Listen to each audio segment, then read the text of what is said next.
start. Welcome to another episode of Leaders Link. Thrilled to see familiar faces and some new faces joining us.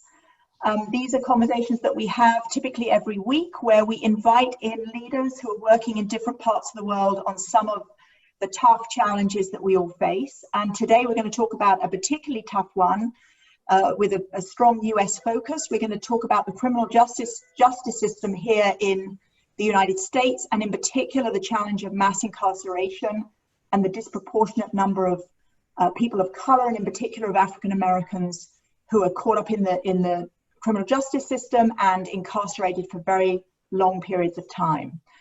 To do that, I'm thrilled to welcome three very special guests. Madeline McClenney, founder of the Exodus Foundation. Madeline resides in North Carolina. We visited her work as part of our quests. She's somebody who's committed to abolishing prisons, certainly for people who have not committed violent crimes. She works both mentoring people who've come out of jail and are trying to find their footing, but also at a national level in terms of advocacy. So Madeline, thrilled to have you with us. And then Tom Adams and Jessica Taylor, founders of Chance for Life, an incredible project working across Michigan. They're working across 9 prisons with thousands of incarcerated people every year on programs designed to help people turn their lives around. And we'll hear more about what that entails. So equipping people with the life skills that as they leave the prison system, they're able to get back on their feet and build a new life. So delighted to have you all here with us. Thank you very much for joining. Madeline, I'm gonna start with you, if I may, and ask you a question about whether you could talk to us a little bit about how Black people see race in America, given what you do, given the work that you do, given the very fraught, I wouldn't even say conversation right now. At some level it's a conversation, but there's also an incredible tension in what's been going on over the past few months. And I think for many people, particularly white people, are sort of stepping up and realizing that what's going on in this country is way worse than they probably actually understood, and that we all have a role to play in it. And I know when you and I spoke the other day, you offered to talk a little bit and share your perspective on how Black people see race. Thank you, and thank you for including me in this this Leaders Link. It's an honor.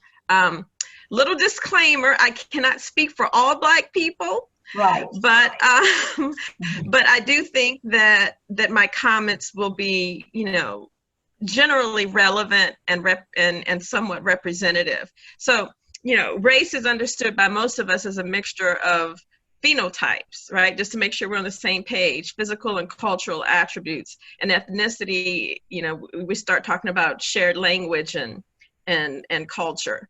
But in terms of what it means to be Black in a Black family, the vast majority of people I grew up with were taught that there is no such thing as race, right? So Black parents have to, and I experienced this with my daughter, we pick a time where we have that race conversation. And quite frankly, I waited as long as possible, and I couldn't wait past like 5 or 6 years old. It had begun to press upon my daughter in kindergarten. And so in this theater of struggle for racial equality and inclusion that we're witnessing now and have been for decades, I would want anyone whose community of origin is not the African American community to understand that irony, right? We are in the streets, on the news, defending our right to exist, to be expected to excel, that we matter as Black people. And as we struggle, we do not even believe that we are Black, right? So like, it's particular if you're talking about people from, as I come from a faith-based perspective, that we have this cognition that race is an illusion, which all the social scientists, are in agreement about now. And yet, we're fighting for this thing that is an illusion. And so after we're generally taught that, there's no such thing as race, we're also taught you have to play the hand you were dealt. And so the outrage is truly directed, I think, at entrenched ideas about Black people, right? For most African Americans, the rage is not against white people personally, but about, you know, white supremacy and its impact on us as an idea. And so the outcry, I think, is a legitimate representation of centuries of oppression, even though our leaders have done everything right to unoppress us. So, and then we have this issue of imprisonment. I mean, the statistics are very bad when you look at the US, one of the highest rates of incarceration in the world, a 500% increase in the number of people in jail over the last 40 years. If you're a Black man, you have a 1 in 3 chance of spending time in prison. If you're a white man in the US, you have a 1 in 17 chance. Madeline, can you speak to us a little bit about what you would describe as the misconceptions that drive the mindset that's, you know, landed us up with so many people in jail, and actually having a very different experience of the criminal justice system in terms of, you know, rates of conviction, the quality of defense at trial and so forth, the fact that actually most people plea bargain and don't even go to trial. Could you speak a little bit about the misconceptions you believe underpin where we've ended up here in this country on this issue? So for people who may be new to this discussion, our communities were targeted, right, during the war on drugs. And we were targeted many years, centuries before that. There were actually white judges in the 50s saying that our prison system needed to be abolished. And so what I would want people to understand about mass incarceration is that the only thing that the demographics of a prison will tell you is who is in charge of making the laws, right? So the demographics more about that. Okay, so the demographics of a prison population tells us nothing about who is more likely to commit a criminal act, or if even the charges are fair and just. As you said, Lindsay, 97% of convictions are obtained in plea bargaining, where people are threatened with long sentences to admit to something in many cases they did not do. So we can examine almost any prison system in the world, and what we will find is that around the globe, people that are already disliked populate prison systems. And so there are means of social containment. And so what some of the myths about crime is that it has something to do with poverty, right? That people that are poor are more likely. The criminologists have studied this ad nauseum, and and there are a few people who still think there's that link, but the trend is no, that it's not about poverty. You know, wealthy and middle class people commit crimes all day long, every day. We just don't police them, right? And so, and we can hire lawyers, or they can hire lawyers to defend themselves. The factors that correlate more with so-called antisocial behavior or criminal activity are trauma, educational or vocational achievement, family dynamics, personality, attitudes, and associates. And so I was trained by criminologist D.A. Andrews, a Canadian criminologist. He's deceased now, and his criminogenic risk factors and analyses are used around court systems today. So just to build on that, I'd love to bring Tom in now. So Tom, you spent time over many years with you know, people who are on the verge of going to jail, of spending time in jail and prisons, often long sentences, and then when people come out again. You live in Detroit, a city that's been through a great deal of trauma, to use Madeline's words, over the last decades. Could you speak a little bit about the lives and circumstances of the people that you and Chance for Life serve? So give us a little bit of a story about the lives of the people you serve. Sure. Well, first of all, again, it's a pleasure to be here. I want to thank you for inviting both Jessica and I. You know, there's a lot of misconceptions about prison. And number one, the people that we deal with in prisons come from all genres of life. We have people that are PhDs, we have doctors, we have priests, You know, we don't just have people that are from the streets, uneducated. There's a whole wide, broad range. But if we deal with that component of individuals that come from our minority communities, what you find is that there's not a whole lot of truth in wanting to actually solve a problem.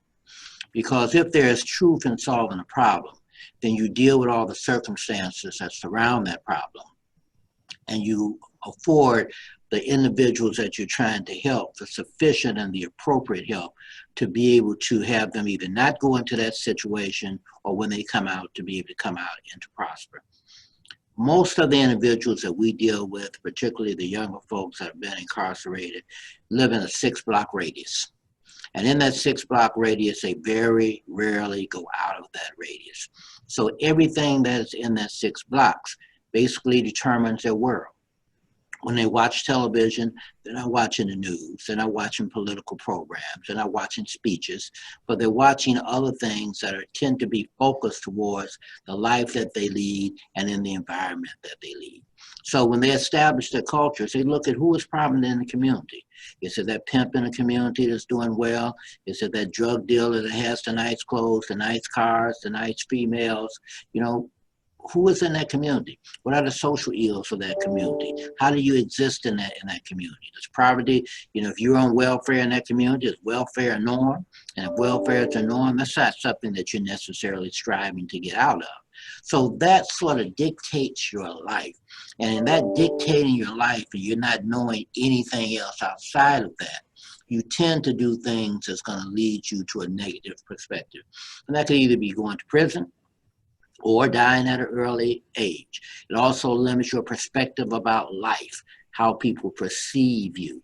When you deal with issues on the police, almost every minority in the community, particularly minority males, have an adversarial or at least a fear or apprehension about the police. Most young folks don't view police as being their friends. Now, if you want to stop that cycle, you want to break that cycle, then you have to go in and deal with those circumstances that are causing those cycles. If there's substance abuse in the home, you have to deal with substance abuse. If there's lack of employment, then you have to deal with what do you have to do to either provide people with jobs or educate people so that they can get a job, and then actually make sure that they get a job. If there's other things you have to deal with in that area, how do you approach those things? How do you reach the people and perform a team perspective? You know, if I can just add what the young lady was saying prior to me, you know, I went to Tuskegee Institute, Tuskegee, Alabama, which is a historical Black college. And the main essence that we got out of Tuskegee is that you have to always remember, no matter what you do, your degree, your financial position in life, how many committees you're on, or how many clubs you're allowed to join, that you are still Black. And the most successful Black people in this country, that's the one thing that they don't forget, is that they are still Black. There are things that are going to happen to you in this life, not based on your real qualifications or your ability to be able to do, but purely based on your skin color. So if you're going to solve these issues, you have to get at the root problems that are causing these issues.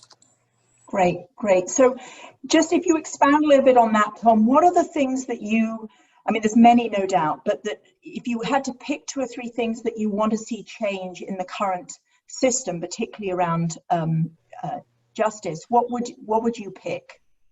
I will start with education of the community. People focus on the legal system, and we know that there are flaws within the legal system. And as was stated earlier, you know, when you don't control the legal system, your ability to be able to change it is extremely difficult.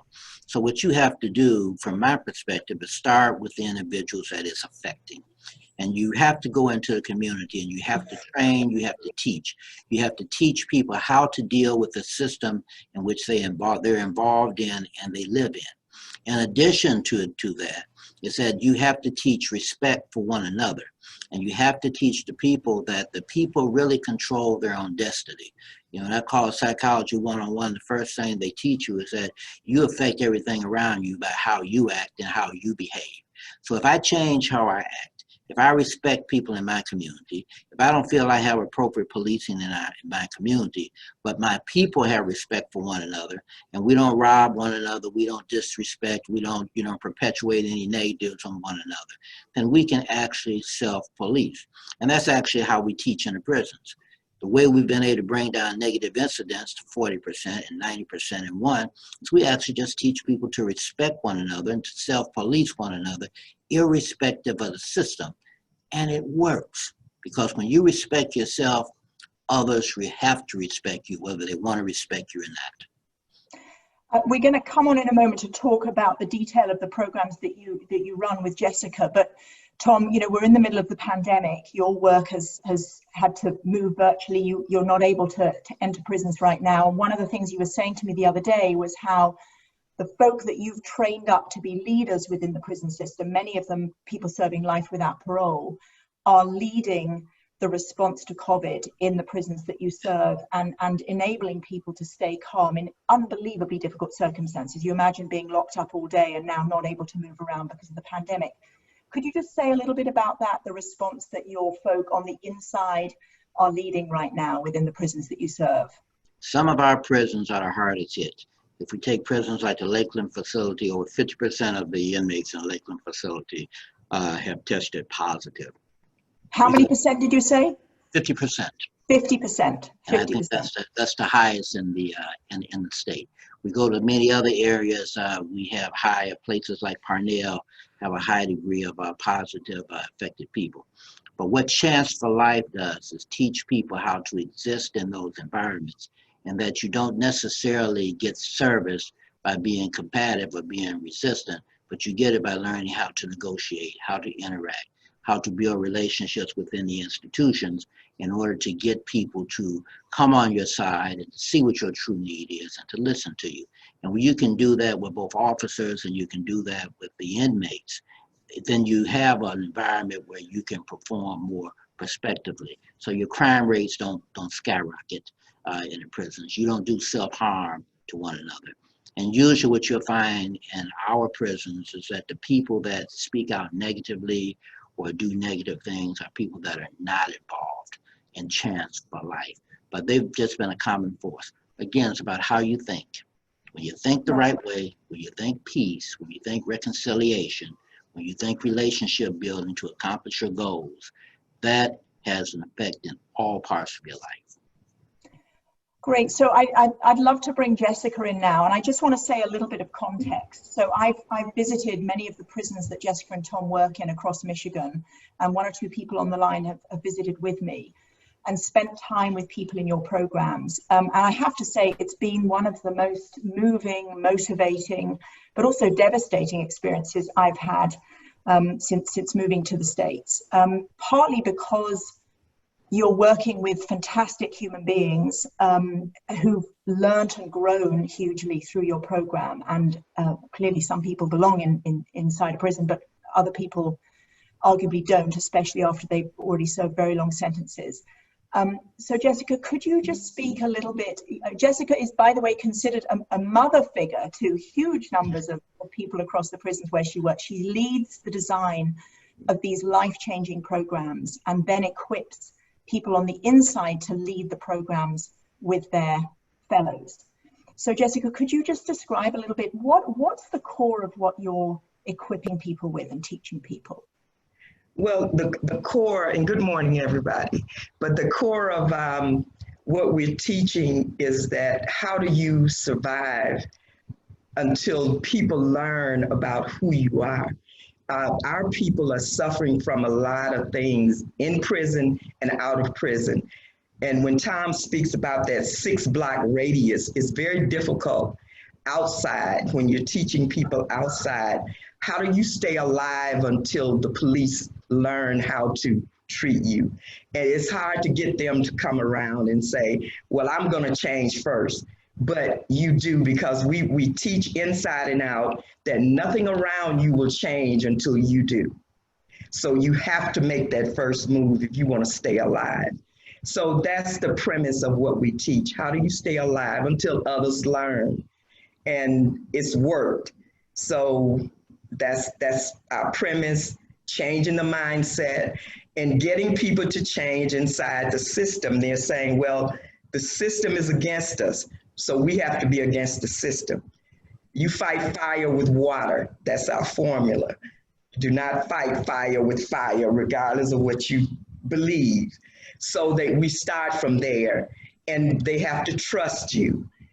And for some reason, we go in and we go in through a reliable source. I think the guy that actually organized our first 25 men inside prison was the person that ran the prison, all the gambling. They were in charge of the gambling, the prostitution, and all of the things that go on in prison. This person vouched for us. And this, as a matter of fact, this person ended up getting out of prison. He was a life without parole, but the governor did pardon him, and he's out now working for us. But he brought us in. Once we got in, and they started to trust us.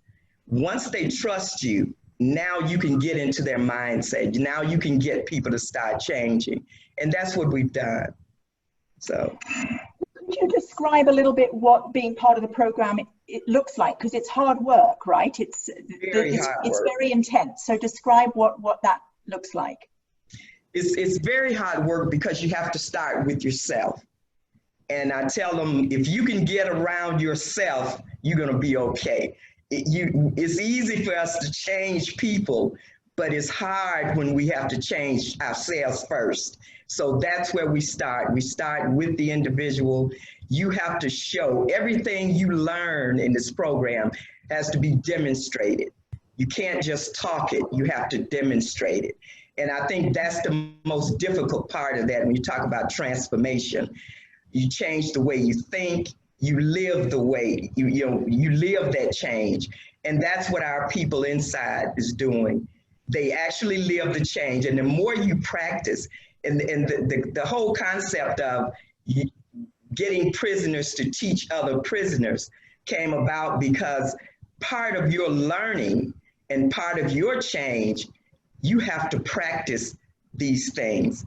Teaching is only you practicing in order for you to change, not necessarily to change anyone. It just so happened that it affects the other person, but the change actually, the teaching actually helps you as much as it helps the people that you're teaching, if not more.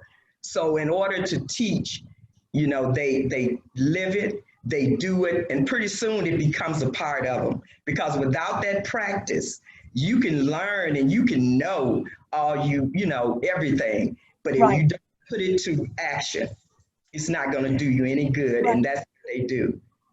Tom, could you bring to life for us a little bit the sort of people, so in your what you call core group, the most senior people on the inside that are teaching, many of them are serving life without parole, many of them went into jail as teenagers. Could you just share a little bit about, maybe bring to life one or two of those characters, who these people are today, 20, 30 plus years into their sentences, leading these programs on the inside? Sure. Well, we try to mirror outside with the people we have on the inside. So we want all races, we want all religions. The only criteria that we want to make sure, gender doesn't matter to us on the inside, but we want to make sure that you're a leader in those particular entities, because inside the prison system, the strong have to give the weak permission to participate. So if you're talking about anything such as mediation, conflict resolution, people won't respect that because they'll be afraid unless you have a leader. So we have people that have been there that just have notorious, reputations. That on the streets, we have people that have run drugs from the east side. As Jessica mentioned, we have a gentleman that was on the inside that he would tell you he could not walk across the yard or go anywhere unless he had a weapon that was hidden in every portion of the room. So if he went into a room and he was attacked, he had some way to be able to fight and defend himself. We have people that are members of the Melanics, and Melanics operate under a religious tool and a religious emphasis, but they were really a gang on the inside, and they were very notorious. Well, that person spent 31 years of their life in prison, and they now work for us, as do the first person that we talked about that actually works in our system. We have a lady, that actually shot and killed her husband. And when she went into the prison, she ran things in the prison. And she was the one that was responsible for us, Chance for Life, actually coming into the prison. And when we came in, through her being able to vouch for us was key. But when we go into a prison, these people that are there, I mean, they're tough.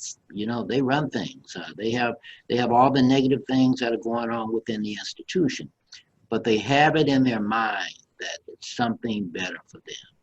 And they want to change and be different, but they just don't know how. That's where we come in. Wonderful. I want to bring in questions in just a moment. Maybe just before I do that, one last question from me. So be thinking about what you'd like to ask everybody. Jessica, one of the groups that I know you feel very deeply about are the youngest people. People sometimes, in jail for the first time, serving sometimes shorter sentences, sometimes long. And you particularly focus on getting those young men, usually men, started. Yes. Again, could you, and I'm struck that, I've sat in on some of your classes where you're helping people work out family relationships, family dynamics, the need to be loved. Could you just speak a little bit about that, how you think about some of those young men when they first come into your program? Well, these are young men that the state actually don't allow to have classes, don't allow to be trained or to mix with other prisoners. They are considered so bad that you don't even need to mix with the prisoners. So they've been good enough to let us have these guys, and I have to actually teach the class. Other prisoners can't, because they can't mix. So we start with them. They're level 4s. And these young men have never, they come from that 6-block radius where all they know, drugs, gangs, killing, that kind of thing. But when they come into the program, we find that the most missing ingredient from these people is love, just a little bit of caring, and they can pick it up, because they picked it up when I didn't even realize that's what was working for us, but it was. And when they sense that, they kind of give themselves to you, and they will follow whatever you say to them and however you lead them. And when they see that it's going the right way, they follow. So it's not very difficult once they trust you to get them. And these are the so-called people that's terrorizing the streets. It's just amazing at how much it takes to get them to turn around, which people don't understand that it doesn't take that much, to get them to turn around. So this is how we change our responses to these challenges. So questions, folks, please raise your hand on screen if we can see your picture. We'd love to hear from you. Or you can go into the participant section and click on the raise hand blue symbol. Would welcome some questions. Sabine, welcome. Hi, hello. Hi, great to see you again. Thank you for giving me the chance to ask a question. I've done a bit of research recently around the subject of dignity into different prison systems. I myself am a German citizen, and I looked at different models. I lived in the UK as well. And what strikes me seems to be that the foundations are very different. One seems to be in the US more around the penalty system. So you've done something wrong and you need to be penalized, while other systems seems to be based more on a reintegration model. And I just would love to hear from anyone who wants to answer this. How do you think, would a shift be possible in the US to move more towards that model? Because this seems to be the spirit of the work that you do anyway, but you help people survive with essentially a broken system. Yes, I think Jessica and Tom are describing that, how to survive in a broken system. Yeah. And Madeline, I know I'd love to bring you in on this, the issue that actually punishment isn't working, the system isn't working. Do you want to just comment on that? Yes, Jessica nailed it on the head. It almost sounds hokey to say it, but it is all about love, right, Jessica? Yes, It is it all is. about love. And so, we are, families that are, for any number of reasons, overtaxed, right, by life. And the children do not have, not because the parents are part of this, this ongoing generational oppression, but the parents, are working 2 and 3 jobs, and the kids, sometimes the youth are without supervision, and of course there are people in the streets ready to supervise, and it's a very brutal supervision, right? And so love is key, but in terms of whether we can have a more rehabilitative system, as Sabine is referring to in the US, I am not for reforming cancer at all, right? When there's a cancer, you have to kill it. And so I don't believe in prisons theoretically at all. Even if we fix it up like Martha Stewart would decorate our home, the idea of holding human beings in a cage is barbaric. And only 3% of the population is so dangerous that they need to be contained. 97% are rational enough to be served in the community. And so what we advocate are, for those who are very dangerous to themselves and other people, are locked mental health retreats. Locked, contained mental health retreats. And care can be given in the community to the vast majority of people. Thank you. I want to see us do what the Netherlands did. Thank you.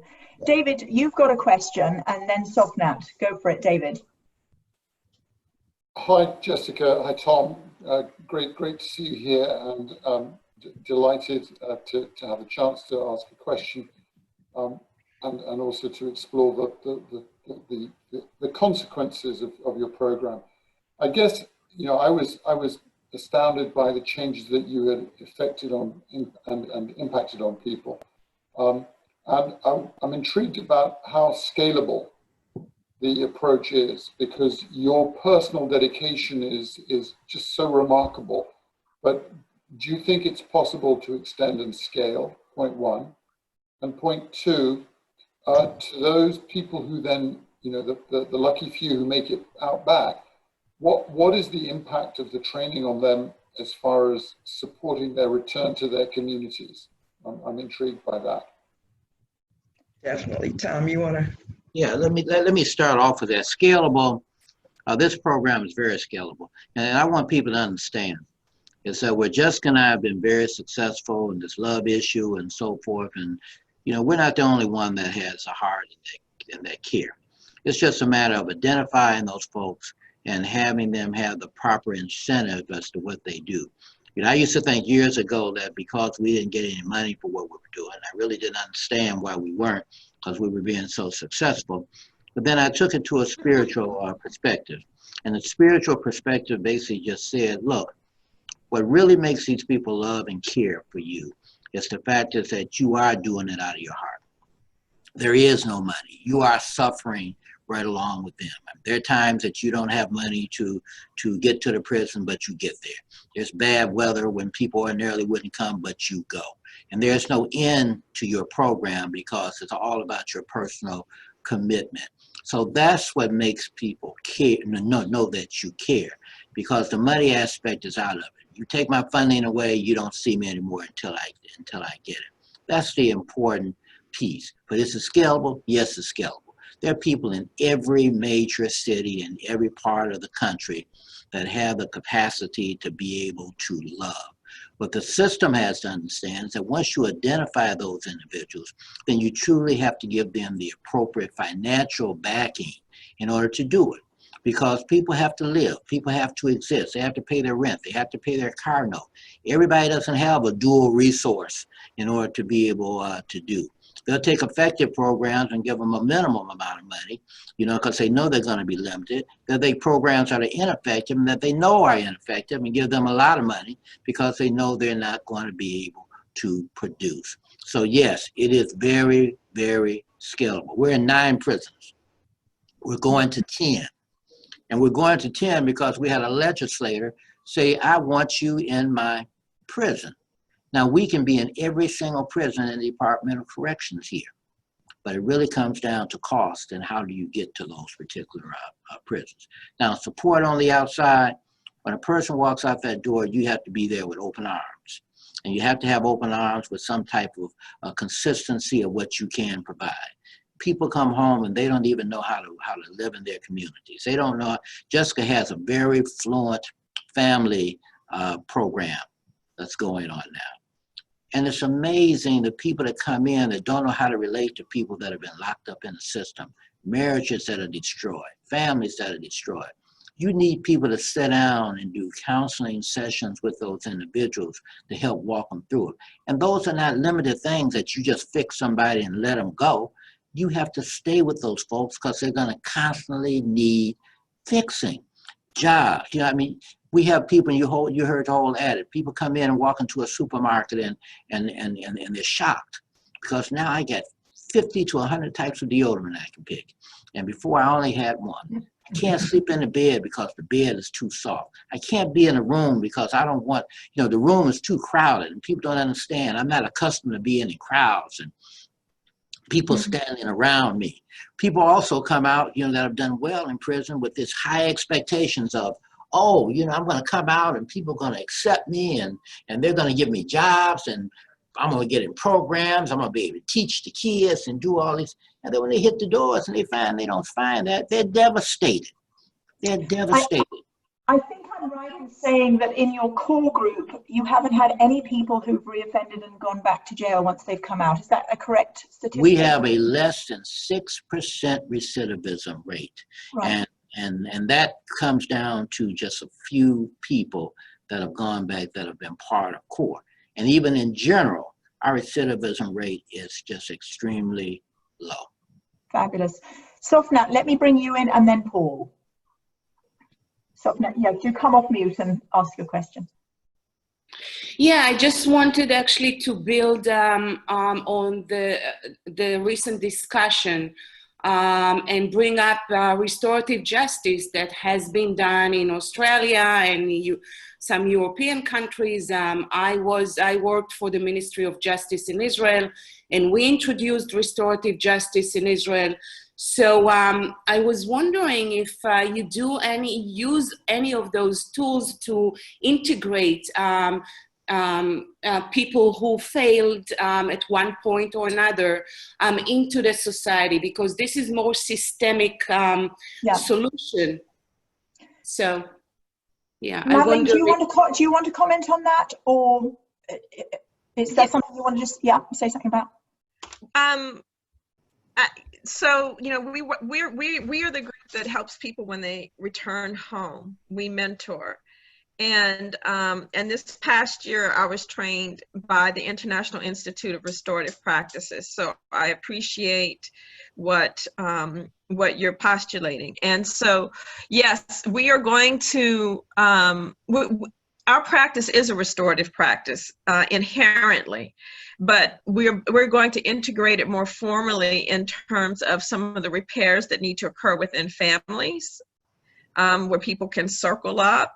But, you know, what I would like to see in terms of reimagining justice, you know, we could be using restorative practices, and in certain areas they are in school systems quite successfully. And in our Chatham Youth Facility here, restorative practices can be used instead of law enforcement. Thank you. So we've got time for one more question. I want to give that to Paul, one of our special friends from Detroit, who indeed has done a great job of creating employment for people, returning citizens. Paul, question, over to you. Welcome. You come off mute. I am off mute. Good. Hello, Lindsay. It's great to see you. Lovely to see you. And my question is, so coming from a company, my company's Urban Ashes, but for 10 years of working with individuals, returning citizens, and the challenges that we have and those individuals have on a job site. My question is to the panel here, when they're working with the individuals as well as potential businesses or businesses that are hiring these individuals, what are they finding to be the biggest challenges on the job site? Not necessarily transportation or housing or things like that, but specifically on the job site, what are some of the biggest challenges? Because that's one of the programs I'm actually trying to work on right now is job place culture. And that was one of our biggest challenges. And I'm curious what the panel's seeing from these individuals and potentially businesses that they might be working with. Great. Jessica, let's pass that one to you. Well, one of the things that you see now, our core people are usually so well trained in communication skills and things that they don't have a lot of problems. As a matter of fact, since we've been outside and we've had to get people just from the community that didn't spend a lot of time in our program directly, we have mentors to actually, but communication is usually the challenge that we see people have on the job, communicating with the supervisor, respecting authority, and those kinds of things. So we continue to provide training for them, but we also have a mentor that can, if the employer stays in contact, we have them to stay in contact with that mentor. So if they see problems, there might be a problem, to contact us, and then we'll have someone on that to help fix that. So we're trying to actually do our training and do our mentoring on the job, Right. and work with the employer. Add a little bit to that. Please do, Madeline. As Tom was saying, it's not a quick fix, right? We provide 24-hour reentry mentoring, customized, culturally competent mentoring. And we have people that have been with us for 9 years. And, one gentleman just graduated from college. It took him a long time, but he got it done. And so Mr. Hickman, it's very important, as Jessica said, that people have really well-trained mentors that can work with your company and the person employed indefinitely. Mm-hmm. And that's the key, indefinitely. Definitely. And a lot of places close at 5, and that's just not the way to do it. Exactly. I think one of the can I add to that? Just briefly. Back to the whole piece of where we talked about understanding that you're Black throughout wherever you go, but you have to also understand that you're an ex-offender. You have to know who you are. So when you go into these workplaces, and if people understand that you're an ex-offender, and particularly a majority of the shop is not ex-offenders, know that things that happen, you may be falsely blamed for it, or if people don't say anything about you, they may act a different way towards you, just because you come out of the system. People may have some reservations in being there alone with you in the afternoon. And you have to teach people to understand that that's going to happen. And so when that happens, it's not something that you're going to react negatively to. You're going to understand that, and as was said earlier, you're going to use your communication skills to calm those things down. You're going to be patient, and you're going to work with the appropriate authorities so that you don't create a conflict situation, which is ultimately going to cause you to have to leave that job.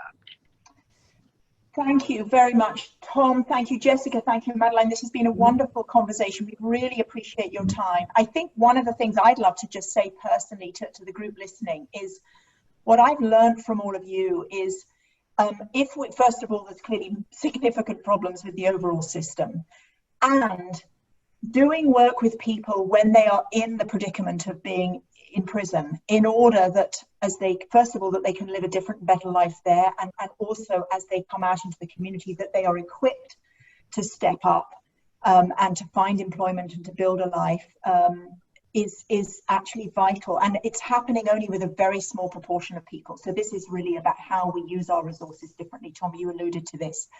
In frankly much more cost-effective ways, as well as ways that actually help transform lives and spread fairness in the world. So I really thank you all for the work that you do, for the work that your teams do, for spending time with us today. I thank everybody very much for joining us. We continue with this series. We have another couple of sessions on this theme of racial and social justice. So do join us next week, 6th of August. We'll be meeting with Carla Walker-Miller, who's a female entrepreneur. We'll talk about Black entrepreneurship, and also with Kimberly Freeman, who works on diversity and inclusion out of California. So please join us then. I wish everybody a great rest of the day. Take care, and thank you, everyone. Bye-bye. Thank you, guys. Thank you. Bye-bye. Thanks. Thank you. Bye. Bye-bye. Bye-bye. Bye.